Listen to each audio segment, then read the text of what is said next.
That looks like the background looks like a tongue of a kid who drank too much Gatorade and now laters.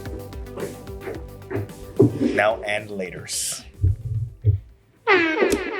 Oh shit! We upgraded. Well, not upgraded. We came back. We got our soundboard back, Yeah. and all it really was is just we got lazy, or I got lazy, So No, we got lazy. yeah.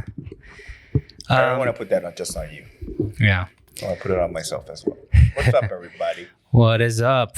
Welcome back to the Noonchi Podcast. I guess. So it has been a very eventful week for me, or weekend. I was supposed to work out. My workout schedules is usually Thursdays and Sundays, Mm-hmm. and then I'm going to pick up Tuesdays. But today's Monday. So yesterday I was supposed to work out, but I did not because I was hungover. Danny Samchun cannot drink like he used to. 5 of us split a bottle of Jameson and a bottle of Jim Beam, and then went and drank some soju, probably 2 bottles each. Jeez. Oh, goodness. Okay. And the next morning I said, I'm not, let alone I can't lift myself up off my bed. I'm not going to lift other weights on top of it. So I called him, I said, man, can't do it. But my trainer was at the show. Oh, okay. Did he drink with you? Yes, he did. Oh, okay. So he's understanding at least. Yeah. He's just like, goes, I get it. Anyway, so sold out show. And Nice. the owner of the building, as well as the person who wants to start the stand-up comedy club, was also in the building. Mm-hmm. And they were like, oh, this can be something. They were happy. Yeah. Although the old guy, you know what I realized about not just Korean old men, but old men in general, because you and I that's our future, man. We're there, right? We're on the cusps of being the get off my lawn kind of guy. I think I'm already there. Right. Yeah. But this old dude was basically, because, people have this thing about like what yahan 얘기 is, or like dirty sexual stories, or, you know what I mean? Like what that is, right? Like, because on TV, you can't say Per generation, it's different. Right. Yeah. So like, obviously on TV or what's acceptable, you can't say anything, right? Mm-hmm. Now, then there's stuff that people say amongst their friends, which, varies depending on the types of friends you have, right? Mm-hmm. And so, me, like I'd like to just, push the envelope, so to speak. Yeah, sure. And so when I did, and so he went to me and I was like, did you enjoy the show? And he was like, yeah, but it wasn't that strong. Like I expected more. Right. And he's older. Yeah, he's like in his like about to be 60, right? Uh-huh. And I was like, yeah, okay, and I'm like, I have more shit. It's just that then it becomes like, it's not pushing the envelope. It's just being a dick, like being fucked up for no reason. Insensitive to Right. the rest. The majority of the crowd, because they're not there in their 60s. Yeah, it'll totally fuck up the flow, right? Yeah. And matter of fact, this motherfucker has not experienced the shit that I'm saying on stage, right? So he's just trying to be that cool guy to be like, man, I've heard worse. I've been through Korean War, and I was like, ain't got nothing to do with anal beads, you dickhead, right? So, so that kind of stuff. Yeah. But speaking of getting older, and I think this is a sign of it, older people have a shorter fuse, right? In my opinion. Oh, they have. Yeah, they have less time to deal with bullshit. They just they don't beat around the bush. And I realized, and people around me have noticed that my fuse has shortened substantially since they first met me here 4 years ago. Okay. Like recently, How so? they were like, yo, man, like you don't scream, but your volume gets higher. And you say stuff with more passion. Because back then I'd just be like, yeah, this, blah, blah, blah, blah, blah. You were like laid back to them. Yeah. But now I'm like, and then I don't know I'm there. Mm-hmm. Like my voice is like, I'm like pretty much, I'm not yelling, but I'm you're losing patience. Yes. Yeah. And I go, it's normal. But I don't know. I didn't know. Because back then I could feel it coming. Uh-huh. And then I'm like, then it's a decision. Yeah. For me to raise my voice. I'm not ready to up this situation. Right. Like back then I had the decision to make. Yeah. Now it's no choice. It just comes out, and then midway through it, I go, "Oh shit, I'm being loud right now." Yeah. You know. And it started off because there's soon there's going to be a comedy club that's opening up, right? Yeah. And so after the show, I was drinking with a few of the comedians, mm-hmm. and one of the comedians, who shall name nameless, mm-hmm. tells me, "Hyung, I think we should sell soju at the comedy club." And I go, "Why?" and he goes, "I think that's why the original comedy club in Shinnon failed." Okay. Did he explain? This is like interesting. Yeah. So his mind is like, BS because it's. And I went, that's the reason why it failed. Yeah. I looked at him, I'm like, are you serious? What? Like how about was his reasoning because people need to generally be more drunk? No. Spend less. Like it's like the idea that it makes people stay longer. You know, you can pound the beer and get the hell out, right? But soju requires you to stay longer, blah, blah, blah, blah, right? Yeah, I don't know if I buy that because soju, it's more like, first of all, it's only a few bucks a bottle and it doesn't take a lot to get you messed up and sloppy. Yeah. And then you're not going to remember the comedy. Right. Like, really, it should be about whatever the theme is, which if it's a comedy club, it should be about the fucking comedy, not about the soju, not about the cocktails. So I looked at him and I went, are you serious? You're saying that the reason why the first comedy club did not work out is because they didn't sell soju? You're not thinking about the garbage that was coming out of your mouth every time you got the fucking microphone? You know what I mean? That's why automatically it sounded suspicious to me. No, you know what it is? It's that like, I mean, I'm going to be fucking dead honest right now, is that like, even the guys that are doing well, so to speak, stand-up wise. And when I mean doing well, like they have a tight 15, 20 minute set. You know what I mean? Yeah. Even those kids, in my mind, if I looked at it from a U.S. comedy club's point of view, they just passed the open mic stage. Okay. Their skill wise, their thought process. You know what I mean?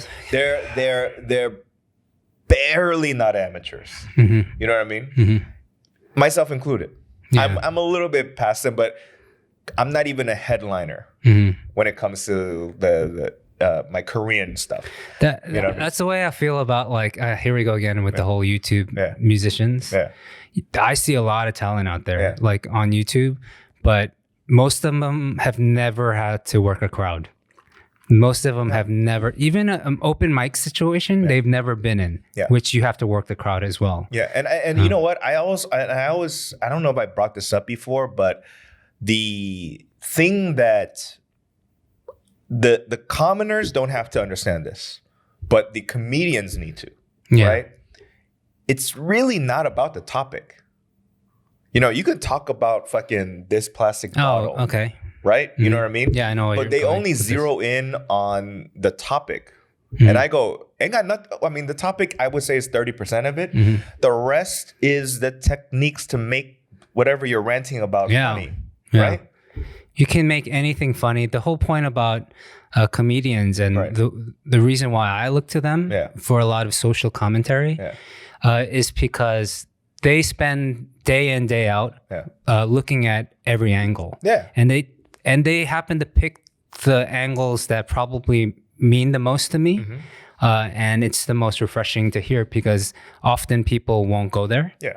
and often it's like they've fished out all the shit that we don't want. It's a waste of time, right? And so comics, they need to work out all this stuff and then give you the goods. Yeah, right. And that's why like I completely snapped, and I had booze in me too, right?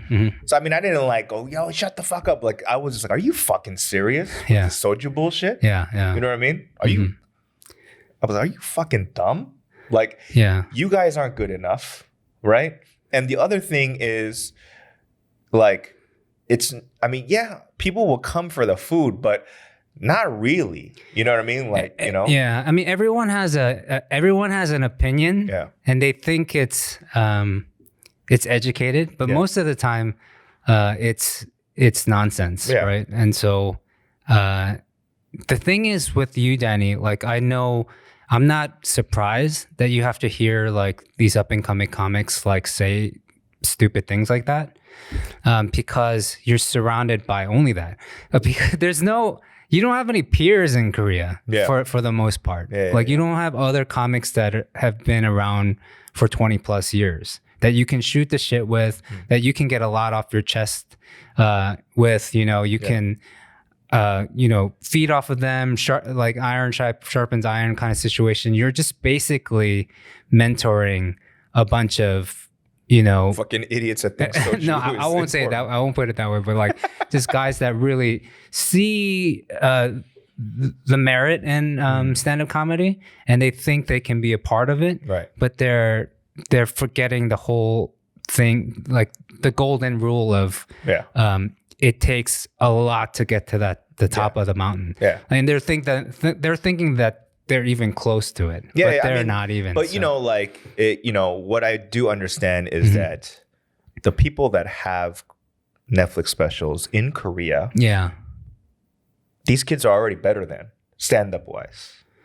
Oh, I mean, at least they have from what I've seen, at least they have the personality and the wit to handle a crowd, do crowd work, right? No, what I'm saying is that if you consider the top of the mountain of stand-up comedy a Netflix special, right? Right? And the people in Korea who have Netflix specials, right? Yeah. They're fucking terrible. And they know that if that's the top and I'm already better than the top, then it's just about me being famous now. Oh, okay. That's what their all thought is. And I go, no. That's not the thought. The thought is you beating them doesn't mean shit. Yeah. You have to be undeniably funny, right? Yeah. That's the goal, right? Undeniably funny for you, whatever your style is. Yeah. Right? My brain is like, and you said like I don't have peers here, so like to bounce off ideas, to vent, like. I really don't have anybody to talk to. Matter of fact, none of my peers have ever opened up a comedy club. I'm not opening it up, but you know what I'm saying? Like that kind of situation. So and even with my material, I realize these kids can help in their own way in terms of adding a tag here and there. Okay. You know what I mean? But ultimately, maybe it's because, there's that hierarchy thing in Korea where they're like, sometimes they might think, I don't know if I have, if it's very audacious of me to tell Danny Hyung that this part of the bit is weak and maybe he should change it this way. You know what I mean? Which I go, you don't have to feel that way, but. Yeah. But it's also like I'm sure they try to help you localize things as well, in terms of, hey, how do you say this in Korean? Do you or that explain that kind of stuff? Yeah. That's important. Yeah. That's not the same thing as having a peer work out your material with, but you still can have a relationship where you're getting something out of. Yeah. I mean, dude, an open micer gave me a tag.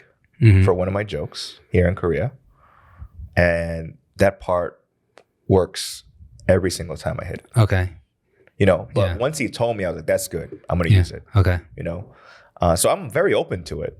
But a lot of times it's a lot of garbage, Yeah. But I'm open to all of it. But you know what I mean? Like, I'm the type to be like, if it's bad, I'll be like, I'll stay with whatever. In my mind, I have to make the choice, right? I mean, I constantly, when I think about you, Danley, I'm happy for you and I'm worried about you that you're in Korea at this time. Like, there's a lot you can take advantage of. There's a lot that you're going to witness that's exciting for Korea.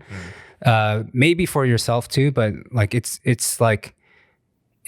you're watching them like at the beginning stages of this kind of new art form, right? Right. Which already happened for you and happened for other countries like US in particular, like, so I worry about like the fact that, to use that analogy again, where iron sharpens iron, like it's like you're not getting enough of that.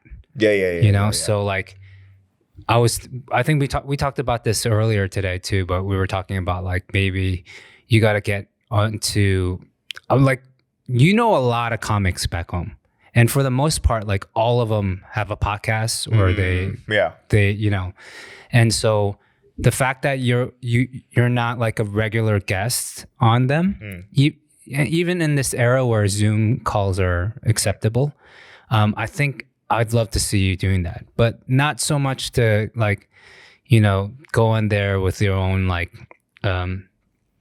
what is it, like stories or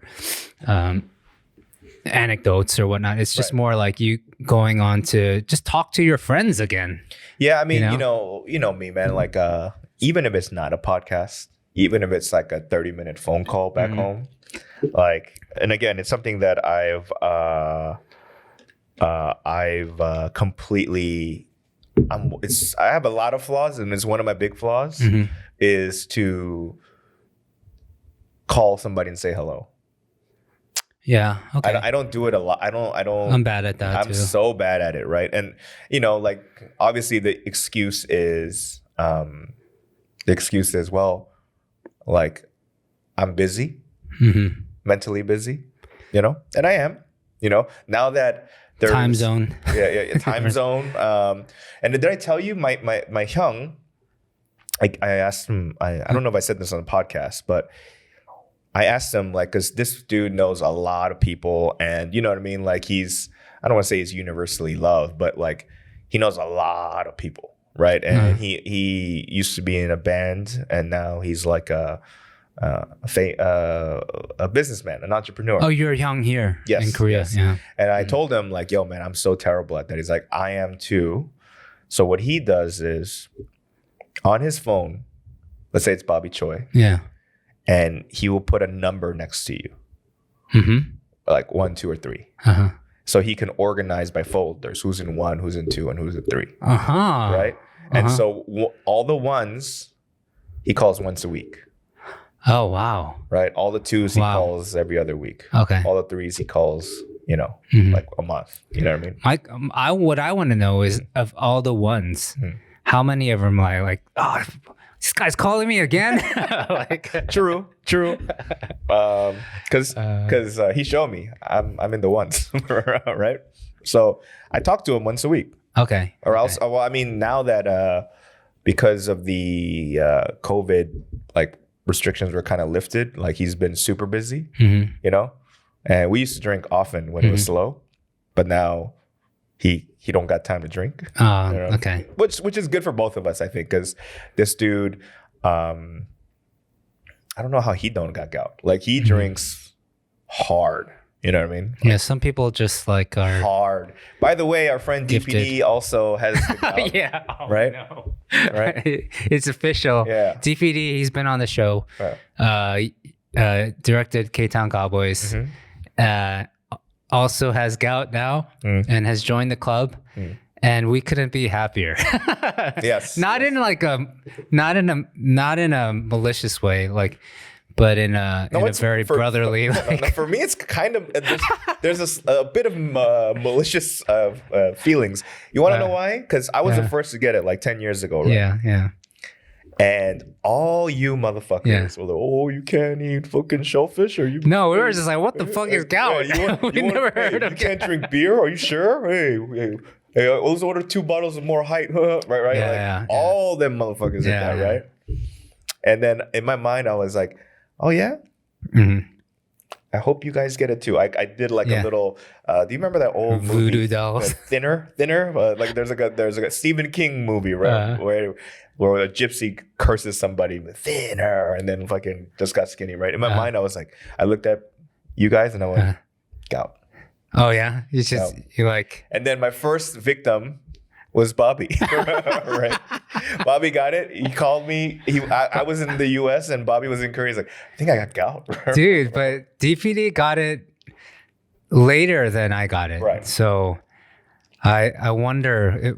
So you got it when you were 29? 27. 27? Yeah. I got it when I was 38. DPD's 40 now, right? Mm-hmm. So he did pretty well. 27, so 13 years, he basically made fun of you. Yeah. And now he's in for like a lot. You know who else got it? That's not a part of K-Town Cowboys, but, amongst our friend group back home. Young from Soul Sausage got it.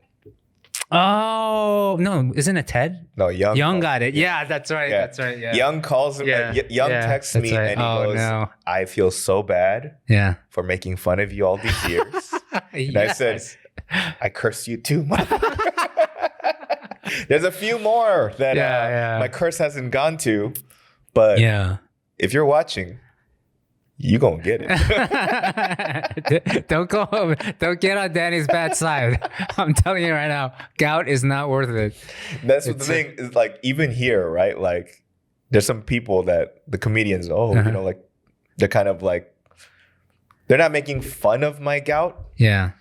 But they're kind of dismissing it. And 2 people already got it here too. So this curse is going in 2 different countries. Anyway. Remember last week, like a couple of weeks ago, we were drinking, and then, I actually you weren't there, but I met someone else who had gout, right? And then this whole time, everyone else at the table was like, hey, so tell us about what can you eat and all this stuff. And then he started saying stuff that he couldn't eat. Like I said, oh, I can't eat shellfish, oysters and stuff. And he's like, wait, you can eat oysters? I was like, I'm pretty sure you can eat oysters, It's like shellfish. He's like, no, you can eat oysters. And I was like, all right, well, that's great news. Like, okay, I'll do that. He's like, and then I told everyone, oh, but I can drink makgeolli, out of it. He's like, makgeolli's the worst for tongpung. And I was like, no, actually, I'm okay. I think I'm okay because that's all I drink, and I rarely get flare-ups anymore. And he's like, no, you've been taught wrong and all this stuff. He's like older, and so he was starting to tell me all this stuff that I can't eat or drink, and it was completely opposite of what I know of gout. So I'm thinking the only thing we could agree on was beer, right? So I'm wondering if it is just like case by case, like for everyone it's different. Because for makgeolli, you've had you said your wife found it on some article saying right? It's good for gout.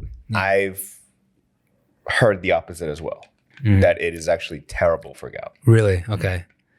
But then obviously that article is in Korean. Yeah. And I am not gonna copy and paste it onto Papago. So I was like, whatever. You know what I mean? Or it could be, my wife said that because if it is the worst for gout, it's maybe she's just trying to, in her own way, get rid of me. Like that is the worst case scenario. That is the dumbest way to try to kill someone off, man. Is to be like, matter of fact, if you have a flare up, that means she has to do more shit for you. Yeah, man. Oh man. Like, dude, if it was a way to get rid of you, I'm not gonna put more work. You know what I mean? That's true. Yeah. You know what I'm saying? That's dumb. I would say though, like now that we're 5 months pregnant, so we have another like 4 months to go. You look great for being 5 months pregnant. She's like, I'm pretty sure I need to get a lot out of my system now. She's letting me go out with my friends and network and, come home a little later now because she can handle it. But as soon as it gets close to D-Day and then we have the baby, then it's going to be hard to see me.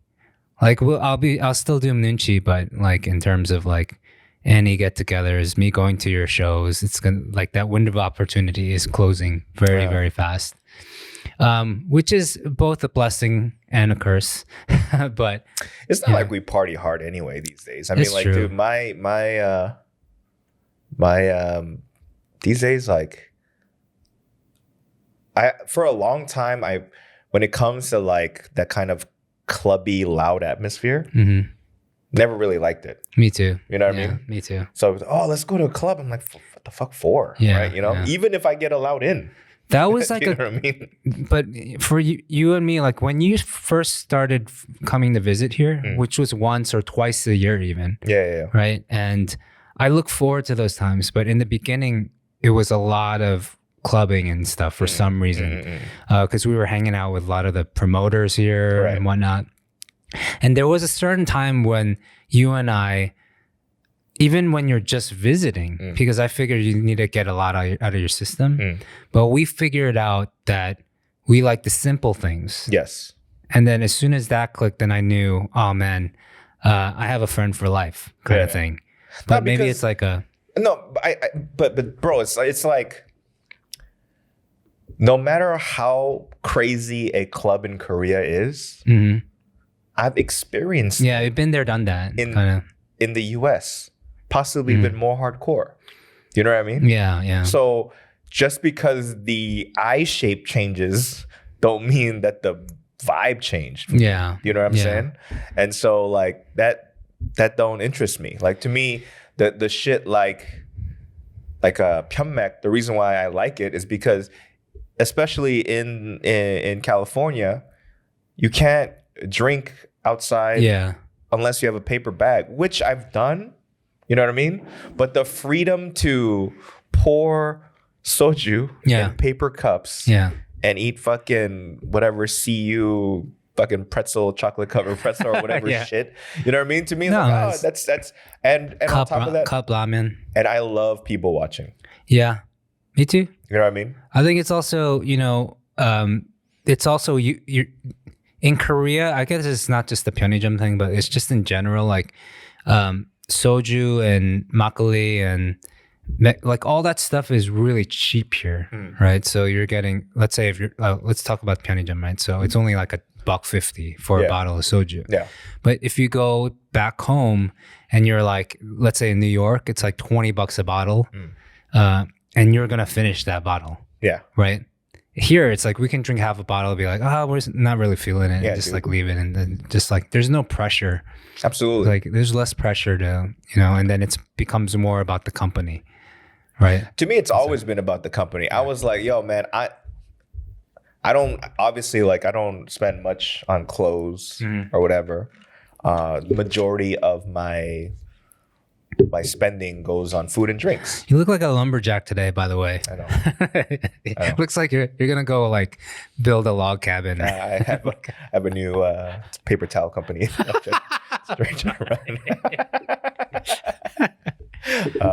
Cool. Anyway, so like, I just like to spend, like, if it was with people that I truly like to hang out with, money's not an option. In terms of like, let's go eat and drink. Yeah. Right? That's okay. Yeah. You know I agree. Yeah. You want to go fucking expensive steak? Let's go. Right? Yeah. But if it's like, hey, let's go to Kimbap Cheongguk with somebody that I don't want to eat with. Yeah. Then you won't. Yeah. I will make so much. It's such a waste of money to me. You know what I mean? Like, I'm like, I got to spend fucking 5,000원 fucking with you. Much rather not, right? And so that's kind of my spending habits. Yeah. You know what I mean? I was like, yo, I'm down to when it's a friend. Yeah, I know that's true with you too. Like I've seen Danny drop like, I remember the first time you came to Korea, you did a show and you did a bunch of shows and you had like a wad of cash, right? And I remember you were like, the last night, so you want to take everyone out that was good to you over the trip, and you took them to that Hyatt buffet. Yeah, that thing's not cheap. Yeah, it's like $80 a person, and you invited like 10 people or something. I was just like, damn, you're gonna spend all that money. I remember I couldn't go because I had work. Yeah. I was like, damn it. By the way, not that good buffet. It's pretty good though. Right. I mean, you can get your crab legs and stuff. But I had gout then too. I couldn't get that shit. Okay, so speaking of buffet, I went to one over the weekend. Oh shit! Yeah, it was my mother-in-law's birthday. Yeah. Okay. Well then.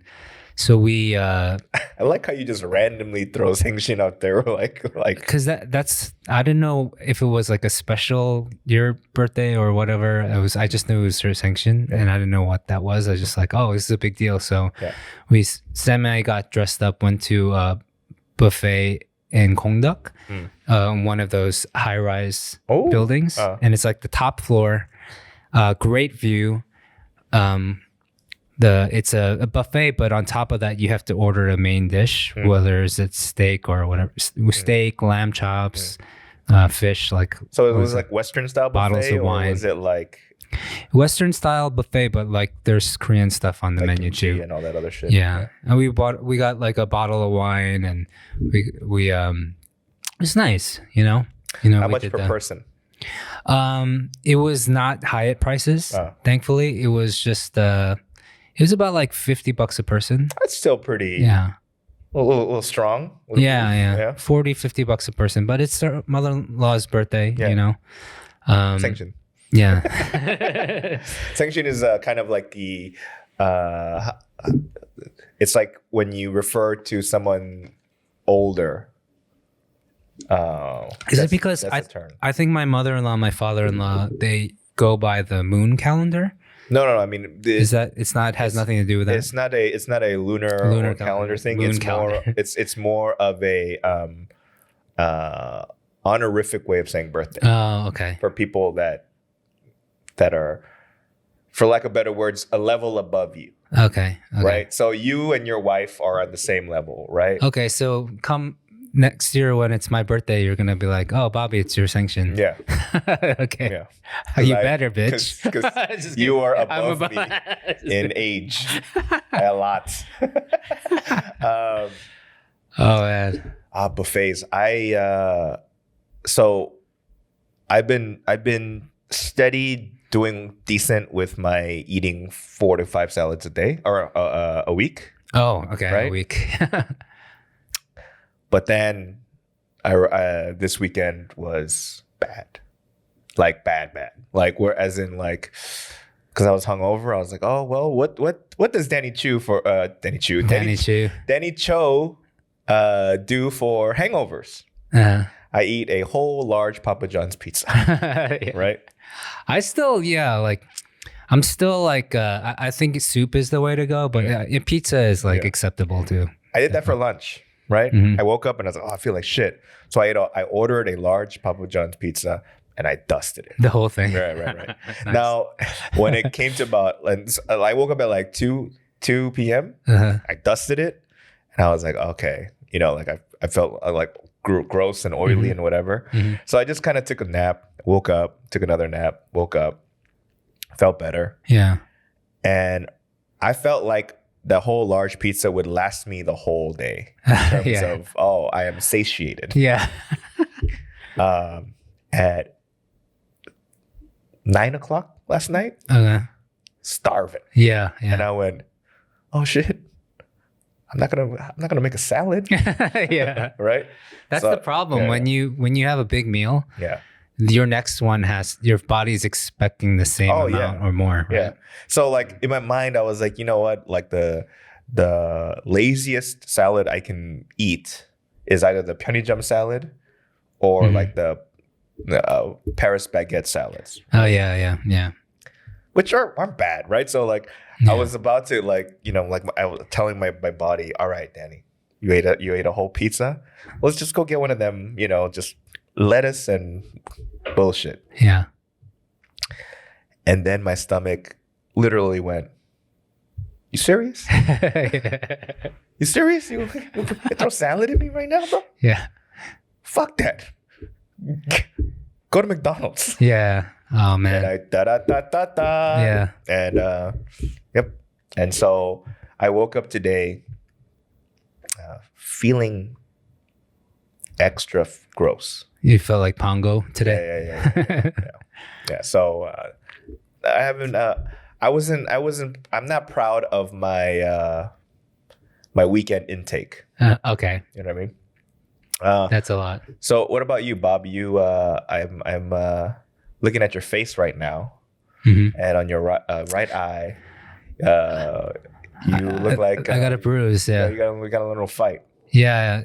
So I my son he threw my cell phone at my face over the weekend. Wake you up or no? I mean, because he just loves to throw things that he's not supposed to be holding, like for some reason he thinks tossing him is really funny.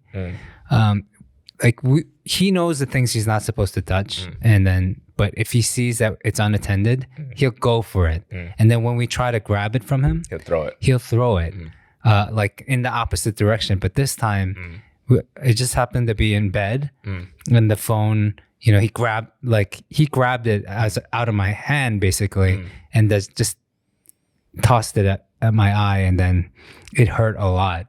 Like my wife thought I was being over dramatic, but I was kind of like, it hit me like right here. The bruise has gone away a little. It was bad. The swelling was a lot worse yesterday. But now you can see the bruise, right? Yeah, it looks a little shiner. Yeah. And it also looks like a little bit, it was bleeding. And since I just got all my moles removed, I took off the tape finally. And you can see these pock marks, and it looks like it's part of that lot. Like it was part of the mole removal, but it's not. Because when I saw you today with that little shiner, I was like, "Hey, I don't think he had a mole up there, right? You know what I mean?" So I did not meme him, but I'm getting close to like figuring out like if I'm allowed to. Because he's getting out of control. He's like really like, we were on the bus this weekend going to church, and he was just cranky. He needed a nap, but he was yelling like crazy on the bus, and like part of me was kind of like, can I give him a little smack here, like in front of all these people? they can see how great, but of course I'm not going to. Not even in the privacy of our home. Like I feel like I never got hit, so I leave that up to my wife. Like I don't know. And your wife doesn't believe in hitting either. They, as far as I know, they never have. But I told you this one time. They do like threaten him with meme. So I don't know why he's so afraid of that. Perhaps. Oh, she must have snuck one in, right? So I don't know, man. Like, but I'm okay with it. You know, even if they have, like, I think to a certain extent, it's okay.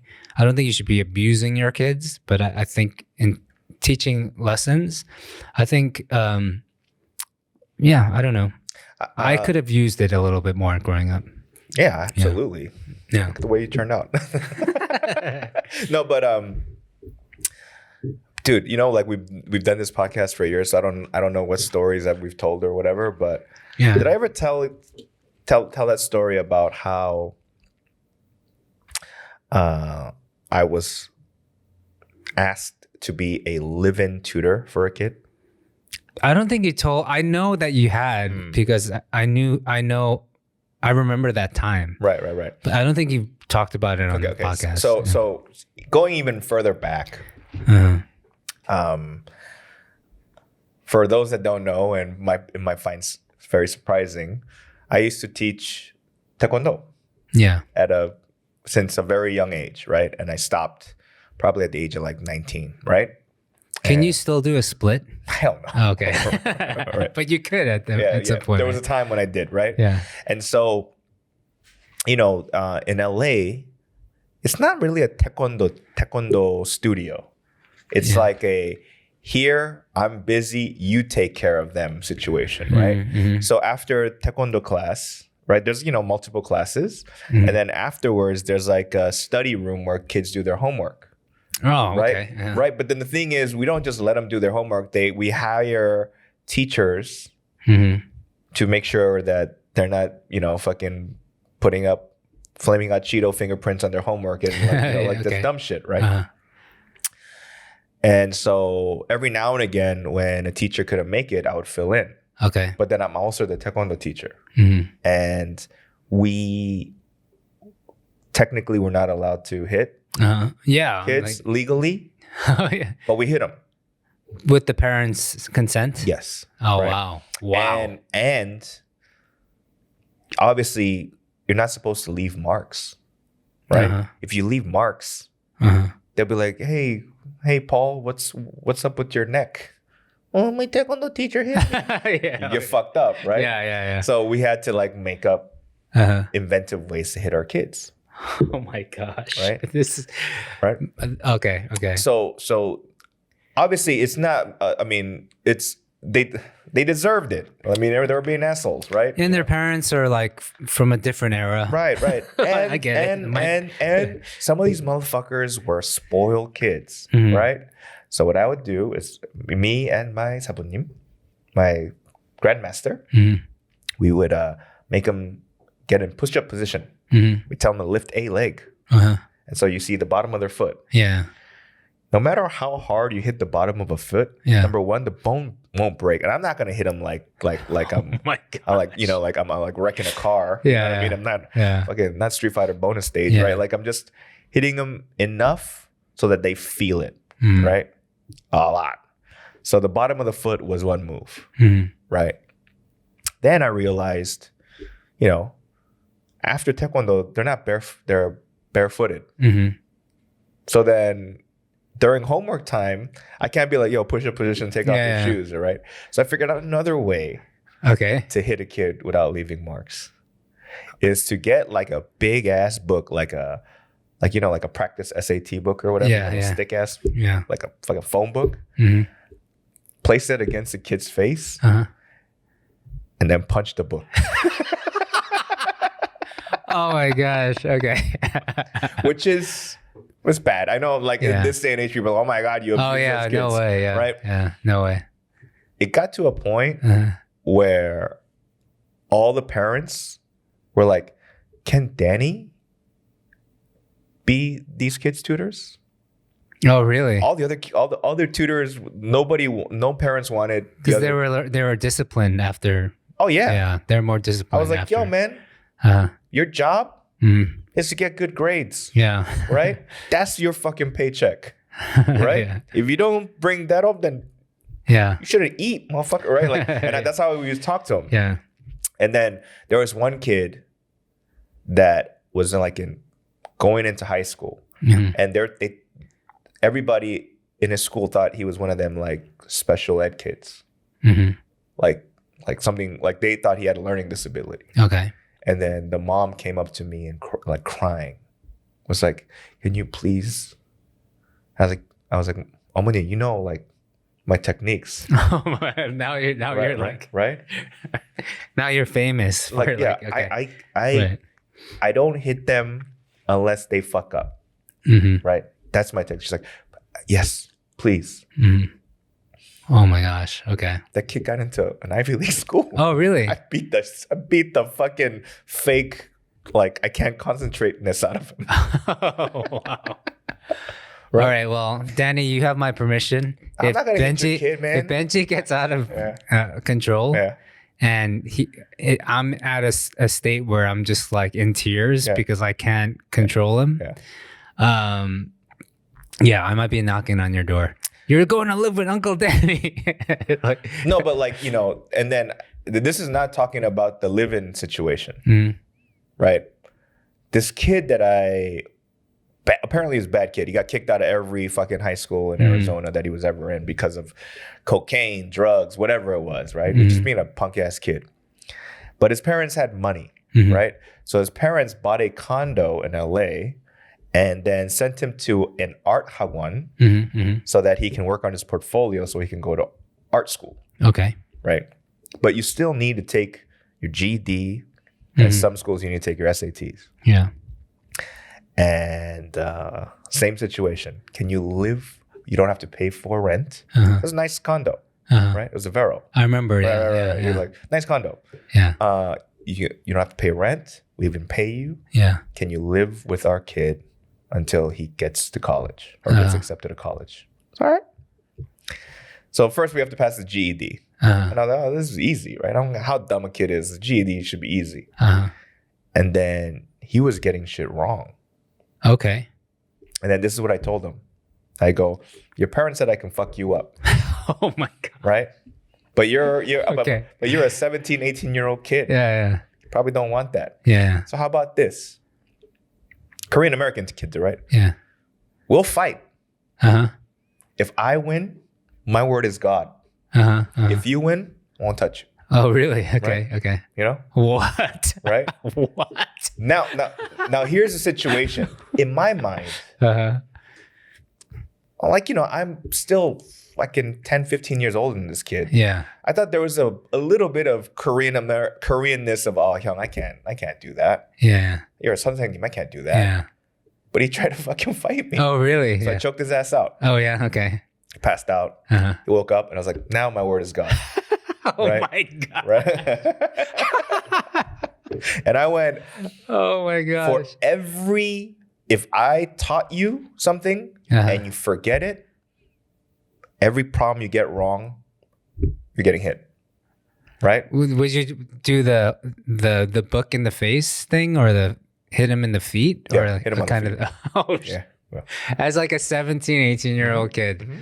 Oh my gosh, I couldn't handle it. With a kendo stick too, right? And I went, for everything you get wrong. No, but it was like I didn't know this part of it. But I was the deal. Furious with like the GED level is so low, right? Like the problems aren't hard. Okay. Right? Like it's like it's literally elementary school subtraction problems that I saw. And he couldn't get him right. And he couldn't get him right. And I was like, who the fuck passed you all these years up to here? Yeah. So I whooped his ass crying. Man, I had no idea. So he passed the GED. Yay. Right? Now it's SATs, which are drastically harder than the GEDs. Totally. Yeah. So I fucked him up. There too. Oh my gosh. And this is what I go, if I didn't teach you and you got it wrong, then it's on me. Can't hit you. Yeah. Right? But if I taught you this topic and you don't remember it, then it's on you. Right? I go, isn't that fair? He's like, nah. Oh man. I'll tell you what. I got an art school. He got into art school? Okay. So I'm not saying that my techniques. And now he's on some podcast, some art podcast. Now he's talking, you know what happened when I was in high school? I used to get the shit beat out of me. Like, that's I mean, I clearly my methods aren't the right, like, it's not the only way, right? But a part of me always thinks that there's, at a certain age, like, we're supposed to teach like cause and effect. If you do this, then this happens. So don't do it, right? But sometimes when you're young, you don't think about cause and effect. You think about, if I do this, someone's going to hit me with a book to my face. Right? All right. So my son, right? The worst thing he does that we're afraid of is we have this one cabinet that he can reach because it's a ground level cabinet with glass panes, and inside there, all my mother-in-law's china is in there, and all the wine and scotch glasses, like all these trinkets that she's been collecting. But he loves banging on the thing, and one day it's gonna break, right? And then he's gonna. So we need to tape this thing up or something. But when he does that, it's not getting to him like that. I pull him away, and then he starts like crying and like screaming. Yeah. And then once I get him down, he runs back to keep hitting it. And so I finally mehmed my kid. Like I put him on my lap and I start hitting his bum, right? But for me, I couldn't go full force. It's just, like I'm just I'm trying to get to as much as to where he gets, there's a problem. Yeah. Right. And so I kept hitting and I don't know why I kept saying it, but every time I hit him, I go, mehmed. I don't have to say mehmed, but I want him to know mehmed is a bad thing that's going to happen if he keeps doing this shit. So was it effective? So, first of all, he's got Pampers on. Yeah. He's got a good cushion. Yeah. Yeah. So when I do that, it's just he laughs. Yeah. He thinks it's like playtime. Right. And I kept trying to get harder, and then I just gave up at one point. I was just like, this is not working. I'm not meant to hit my kid. I can't do it. Bottom of the hand. Bottom of the feet. Hands. Of the hands? The ruler. Oh, the ruler. Oh, the old school way is the ruler on this kid's 2 years old. I don't know about hitting. Then you hold it. Okay. To me, what it is like, again, I'm sure there's some parents that are like, oh my God, Danny, what are you teaching? Yeah. I'm saying that it's not the cause and effect of if I bang on this glass will break. No kid that's 2 years old is going to calculate all that. Yeah. Even if you explain it to them. That's not going to work, right? You know what the real is? If I do this, I know I'm going to get my ass kicked. Yeah. So I won't do it. Okay.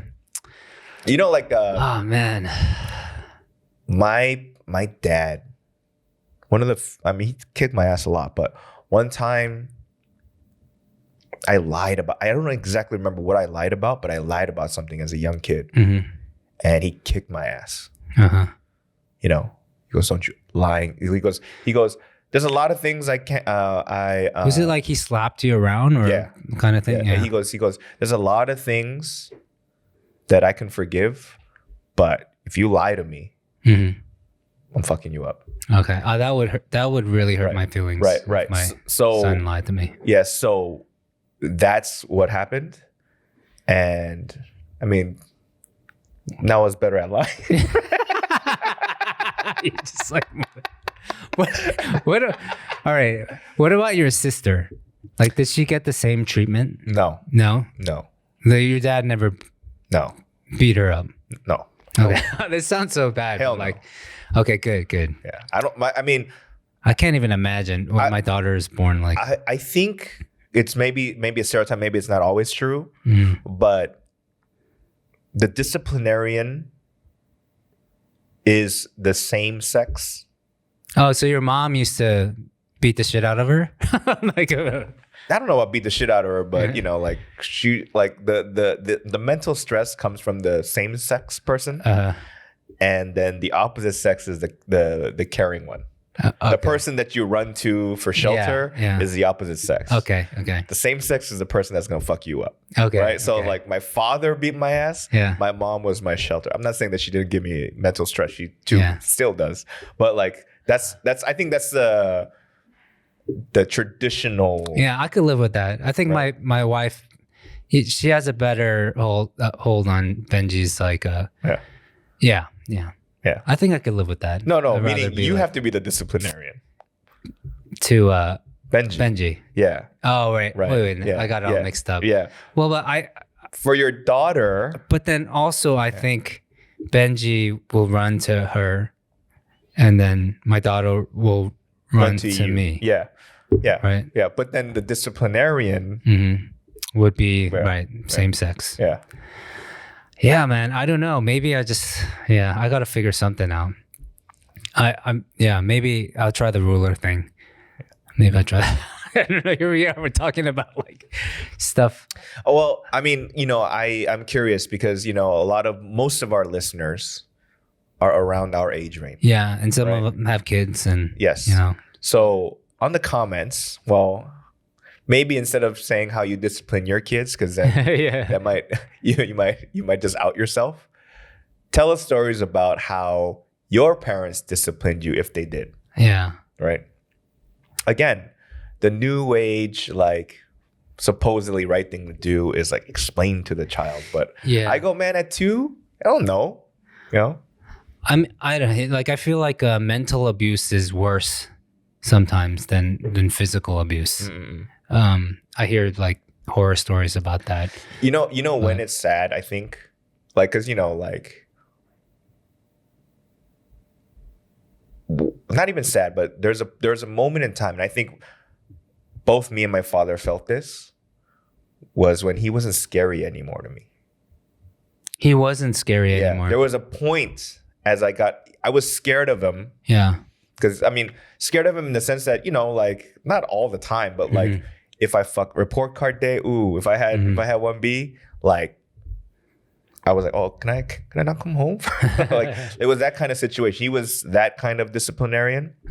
But on everything, like aside from that, it was all cool. But I didn't want to get on his bad side, because when he did, he fucked me up. Right? But there was a point somewhere in high school where I went, you're not scared of me no more. Like, I'm not afraid of the punishment that will come to me. Yeah. And I think he knew it too. And that's when the corporal punishment stopped. Okay. You know what I'm saying? Yeah. Like right when I go, oh, that didn't hurt. Yeah. I think the more important thing as a father now, like that I should be focusing on is like helping him with good habits. Like I started reading in front of him because he is kind of like when I do push-ups in the morning, he loves to do them side by side. Like he can't do a push-up really, but he like basically puts his feet on the ground and makes like his ass in the air, and he thinks he's doing push-ups. It's the cutest thing ever. But at least that habit of doing push-ups, like he sees that and he repeats, or like and so I started reading in front of him, like I said, and for now he's like not picking up books and reading them besides me. He just tries to get the book out of my hand and rip the pages out. So he's still like in that he's kind of an idiot stage. Like, but he's a kid. But I'm maybe I need to think about more of those stuff instead of just like just punishing him for all the things I don't want him to do.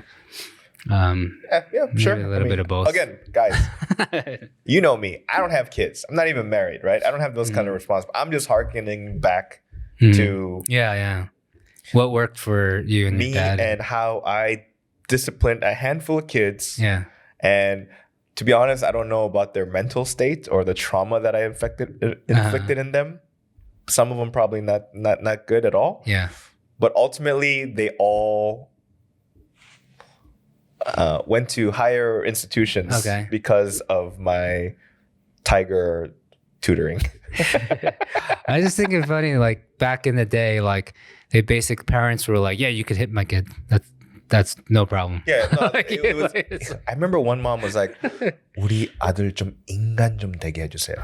What does that mean? Like make him 인간, make him a human being. Oh, whoa. You know what I mean? It's deep, very deep. And I was like, okay, Yeah. Okay. Oh, dude. Oh, this is a very interesting episode. My father, I said this on stage, right? And I definitely know I did. Junior high, my dad's favorite punishment is he stick his hand out. Yeah. And tell me to run into it.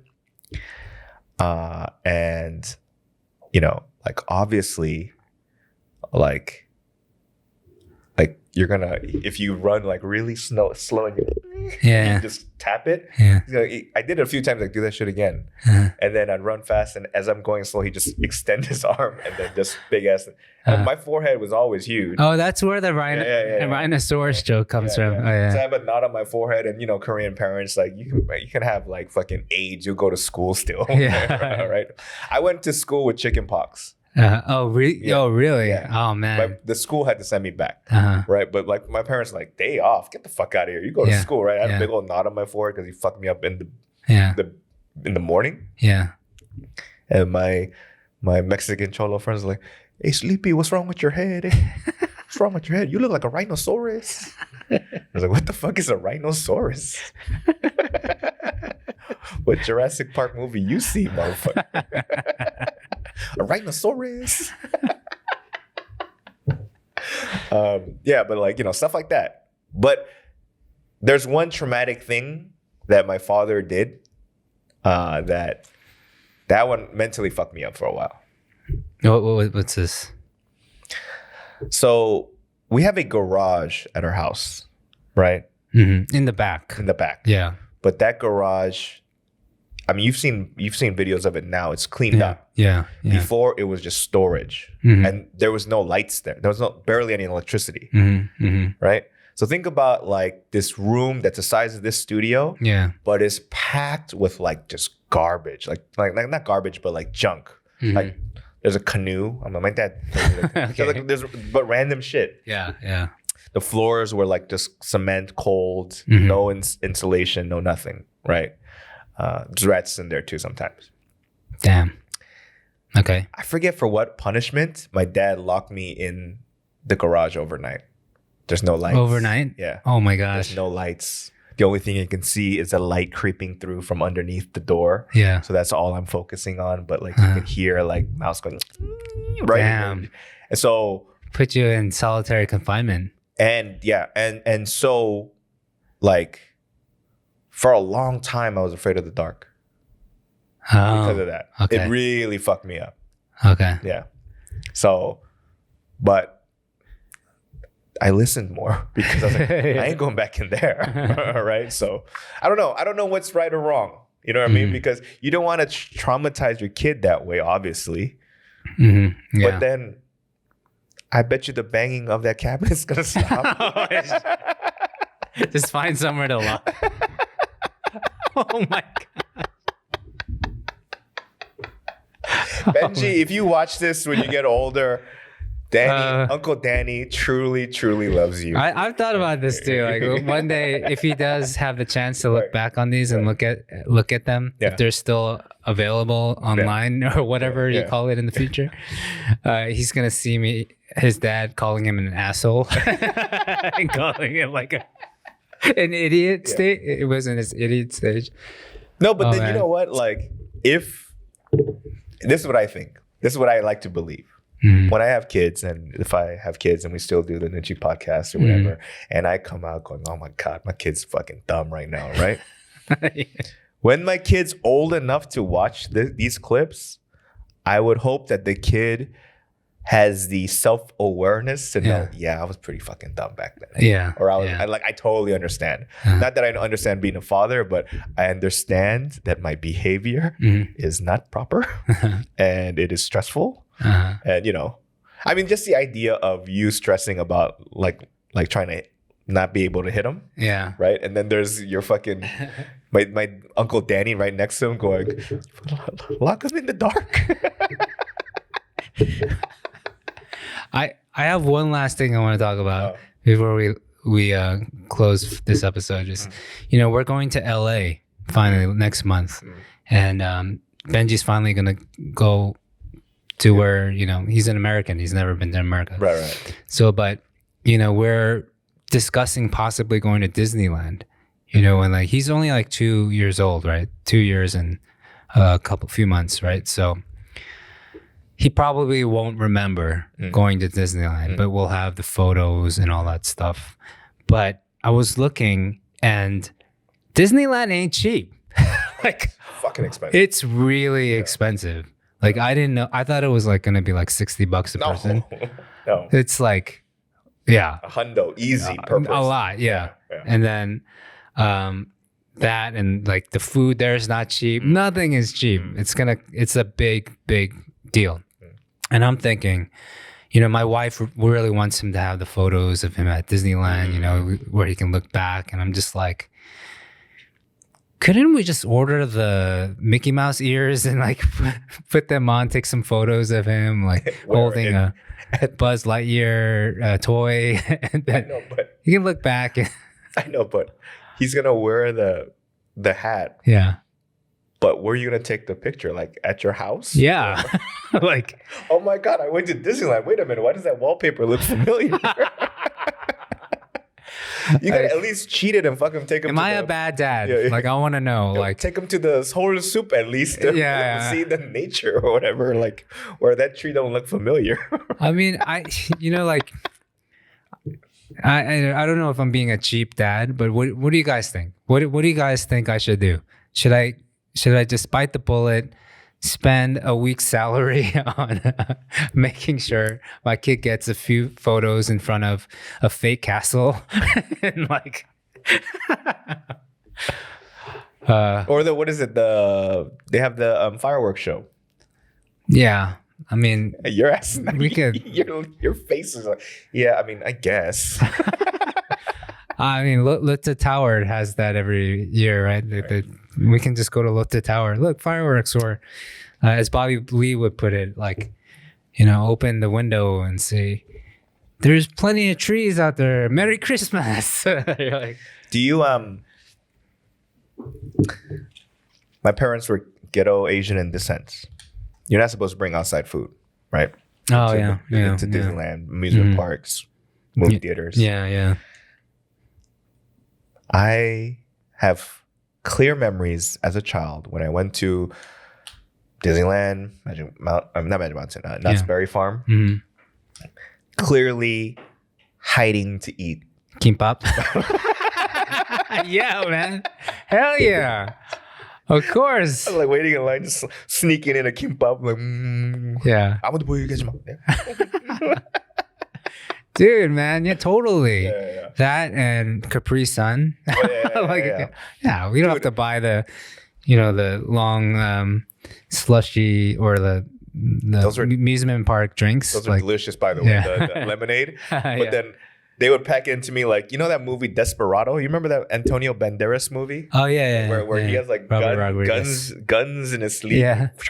Right? Yeah. I had that with Capri Suns and shit. Yeah. Pull out a Capri. I remember I was like the good boy in church. And there were like the bad kids, and then there were like kids like me that like never broke the rules.